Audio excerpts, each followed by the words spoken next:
Hindenburg എന്ന് കേട്ടാൽ ഇന്ത്യയിലെ കോർപ്പറേറ്റുകളുടെ നെഞ്ചിടിക്കും. മാസങ്ങൾക്ക് മുൻപാണ് വലിയൊരു വെളിപ്പെടുത്തൽ നടത്തിയത്. തകർന്ന് വീടിരുന്നു അന്ന് അദാനി ഗ്രൂപ്പ്. അദാനി ഗ്രൂപ്പിനെതിരെയായിരുന്നു അന്നത്തെ വെളിപ്പെടുത്തൽ. അന്ന് ഹിൻഡൻബർഗ് പറഞ്ഞത് അദാനി ഗ്രൂപ്പ് ഓഹരികൾ പെരുപ്പിച്ച് കാട്ടി കണക്കില്ലാതെ വായ്പകൾ സംഘടിപ്പിക്കുന്നു എന്ന്. അതിന്റെ വിശദമായ വിവരങ്ങൾ പുറത്തുവിടുകയും ചെയ്തു. അതോടുകൂടി അദാനി ഗ്രൂപ്പ് തകർന്നടിയുമെന്ന അവസ്ഥയെത്തി. ഓഹരി കമ്പോളത്തിൽ കുത്തനെ നിലംപതിച്ചു അദാനി ഗ്രൂപ്പ്. പക്ഷേ അദാനി ഗ്രൂപ്പ് മെല്ലെ മെല്ലെ പിടിച്ചു കയറുകയും പഴയ നില കൈവരിക്കുകയും ചെയ്തിട്ടുണ്ട്. ലോക സമ്പന്ന പട്ടികയിൽ നിന്ന് അദാനി ഗ്രൂപ്പ് പുറത്തു പോകുന്ന അവസ്ഥ പോലും ഉണ്ടായിരുന്നു. ഇപ്പോഴിതാ ഹിൻഡൻബർഗ് മറ്റൊരു വെളിപ്പെടുത്തൽ കൂടി നടത്തിയിരിക്കുന്നു. വെളിപ്പെടുത്തൽ നടത്തിയിട്ടില്ല, അതിലേക്ക് വരുന്നു എന്നാണ് ഹിൻഡൻബർഗ് ഇന്ന് എക്സിൽ കുറിച്ചിരിക്കുന്നത്. ഇന്ത്യയെ സംബന്ധിച്ച് ഒരു വൻ വെളിപ്പെടുത്തൽ ഉടനുണ്ടാകും എന്നാണ് ഇന്നത്തെ എക്സിൽ ഹിൻഡൻബർഗ് കുറിച്ചിരിക്കുന്നത്. അസംബന്ധിച്ച് എല്ലാ മാധ്യമങ്ങളിലും ദേശീയ മാധ്യമങ്ങളിലടക്കം വാർത്തകൾ വന്നുകൊണ്ടിരിക്കുകയാണ്.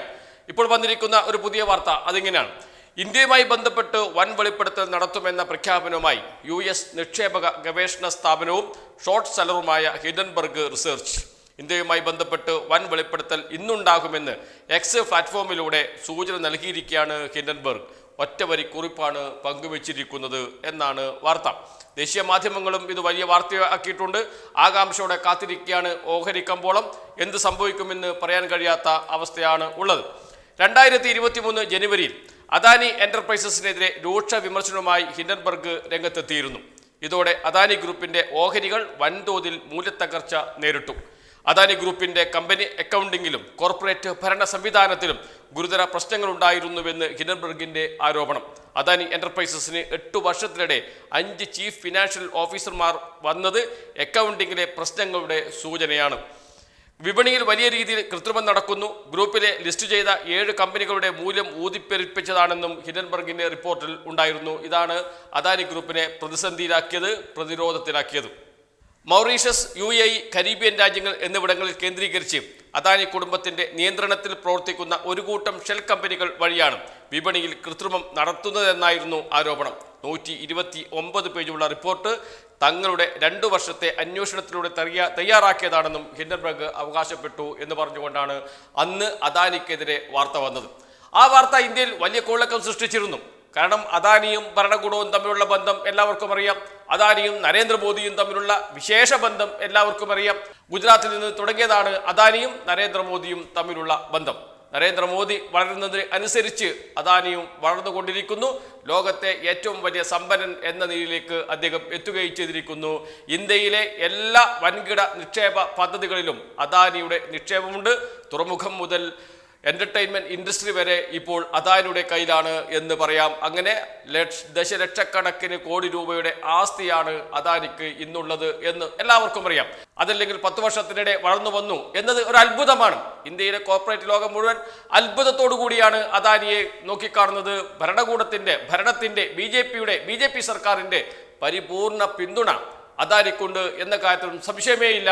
അദാനിയും മോദിയും ഒരു നാണയത്തിന്റെ ഇരുവശം എന്ന പോലെ ഒന്നിച്ച് തോളോട് തോൾ ചേർന്ന് പ്രവർത്തിക്കുന്നു എന്നതുപോലെയാണ് കാര്യങ്ങൾ മുന്നോട്ട് പോകുന്നത്. ആ ഘട്ടത്തിലായിരുന്നു ഹിൻഡൻബർഗിന്റെ ആദ്യ റിപ്പോർട്ട് പുറത്തു വന്നത്. അദാനി തകർന്ന് തരിപ്പണമാകും എന്ന് പ്രതീക്ഷിച്ച റിപ്പോർട്ട്. അദാനി തകർന്നാൽ BJPയും തകരും, BJP സർക്കാരും തകരും. BJP സർക്കാരിനെയും മോദി സർക്കാരിനെയും പ്രതിരോധത്തിലാർത്തിയ സംഭവമായിരുന്നു. വലിയ പ്രതിരോധം തന്നെ വേണ്ടി വന്നു പിടിച്ചു നിൽക്കാൻ BJPക്കും BJP സർക്കാരിനും.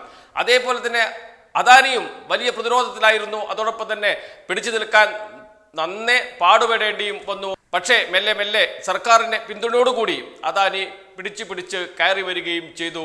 അദാനി തകർന്നാൽ ഇന്ത്യയുടെ സമ്പദ്സ്ഥിതി തന്നെ തകർന്നു പോകുന്ന അവസ്ഥ വരെ ഇന്നുണ്ട്. കാരണം അദാനിയുടെ കയ്യിലാണ് ഇന്ത്യ എന്ന് വേണമെങ്കിൽ പറയാം. അത്രമാത്രം സ്വാധീനം ഇന്ത്യയിലെ വിവിധ മേഖലകളിൽ അദാനിക്കുണ്ട് എന്ന കാര്യത്തിൽ യാതൊരു സംശയവുമില്ല. അദാനി എന്ന കമ്പനിക്ക് എന്തെങ്കിലും പറ്റിയാൽ ഇന്ത്യയുടെ സമ്പദ് വ്യവസ്ഥ തന്നെ തകർന്ന് തരിപ്പണമാകുന്ന അവസ്ഥയിലേക്ക് ഇന്ത്യയുടെ സമ്പദ് വ്യവസ്ഥയും അദാനിയും തമ്മിൽ അത്രമാത്രം ബന്ധം സ്ഥാപിക്കപ്പെട്ടു കഴിഞ്ഞു. അതിന് എല്ലാ ഒത്താശയും ചെയ്തു കൊടുത്തത് BJP സർക്കാരാണ്. അങ്ങനെ അദാനി തകരും എന്നൊരു ഘട്ടം വന്നു. അത് ഇന്ത്യയുടെ തകർച്ചയിലേക്ക് നീങ്ങുമെന്നൊരു ഘട്ടം വന്നു. അപ്പോൾ സർക്കാരിന്റെ പിന്തുണയോടുകൂടി അദാനി മുൻപത്തെ ഹിൻഡൻബർഗ് റിപ്പോർട്ടിന്റെ പശ്ചാത്തലത്തിൽ തകർന്നു വീഴുമെന്ന് കരുതിയ കമ്പനി മെല്ലെ മെല്ലെ പിടിച്ച് രക്ഷപ്പെട്ട് വരികയാണ് ചെയ്തത്. അപ്പോഴാണ് വീണ്ടും വരുന്നത് ഹിഡൻബർഗ് വീണ്ടും വരുന്നു പുതിയ വെളിപ്പെടുത്തലുമായി എന്ന്. ഏത് കമ്പനിക്കെതിരെയാണ് എന്ന് പറയുന്നില്ല, ആരാണ് ലക്ഷ്യം എന്ന് പറയുന്നില്ല. അതും അദാനി തന്നെയാണോ മറ്റേതെങ്കിലും കമ്പനിയാണോ എന്നത് മാത്രമേ ഇനി അറിയാനുള്ളൂ. അതിനുവേണ്ടി ആകാംക്ഷയോടുകൂടി കാത്തിരിക്കുകയാണ് ഇന്ത്യ മാത്രമല്ല ലോകം. കാരണം ഇന്ത്യയിലെ ഈ മാറ്റം എന്തെങ്കിലും ഇന്ത്യക്ക് സംഭവിച്ചാൽ അത് ഇന്ത്യയെ മാത്രമല്ല ലോകത്തെയും ബാധിക്കും എന്ന് എല്ലാവർക്കും അറിയാം. അതുകൊണ്ട് തന്നെ സർക്കാരും BJP സർക്കാരും ഇപ്പോൾ നെഞ്ചിടിപ്പോടുകൂടിയാണ് ഓരോ നിമിഷവും തള്ളി നീക്കുന്നത്. അതോടൊപ്പം ഇന്ത്യയിലെ കോർപ്പറേറ്റ് ലോകവും നെഞ്ചിടിപ്പോടെ കാത്തിരിക്കുകയാണ് പുതിയ വെളിപ്പെടുത്തൽ വരാൻ. എന്തായിരിക്കും ഉള്ളടക്കം എന്നറിയാൻ.